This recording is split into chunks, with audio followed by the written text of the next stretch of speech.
Now the serpent was the most cunning of all the wild animals that the Lord God had made. He said to the woman, "Did God really say you can't eat from any tree in the garden?"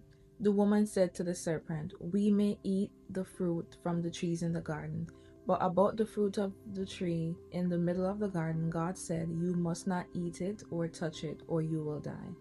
"No, you will certainly not die," the serpent said to the woman. "In fact, God knows that when you eat it, your eyes will open and you will be like God, knowing good and evil." The woman saw that the tree was good for food and delightful to look at, and that it was desirable for obtaining wisdom. So she took some of its fruits and ate it. She also gave some to her husband who was with her, and he ate it. Then the eyes of both of them were opened, and they were naked. So they sewed fig leaves together and made coverings for themselves.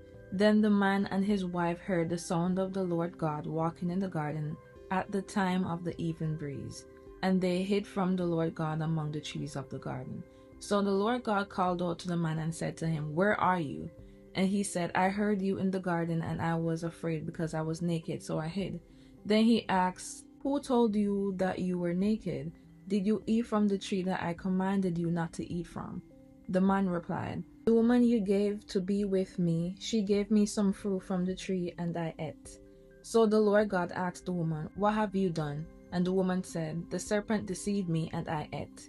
So the Lord God said to the serpent, "Because you have done this, you are cursed more than any livestock and more than any wild animal. You will move on your belly and eat dust all the days of your life. I will put hostility between you and the woman, and between your offspring and her offspring. He will strike your head, and you will strike his heel." He said to the woman, "I will intensify your labor pains, and you will bear children with painful effort. Your desire will be for your husband, yet he will rule over you." And he said to the man, "Because you listened to your wife and ate from the tree about which I commanded you, do not eat from it. The ground is cursed because of you. You will eat from it by means of painful labor all the days of your life. It will produce thorns and thistles for you, and you will eat the plants of the field. You will eat bread by the sweat of your brow until you return to the ground, since you were taken from it. For you are dust, and you will return to dust."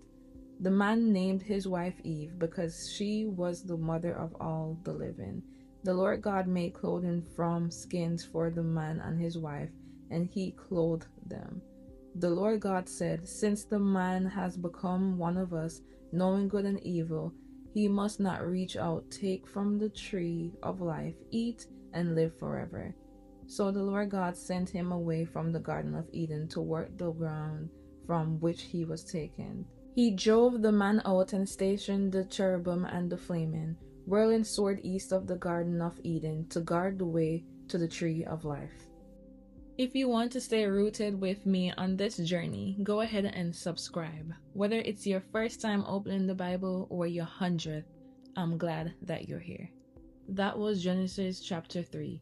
Thanks for listening, and until next time, stay rooted.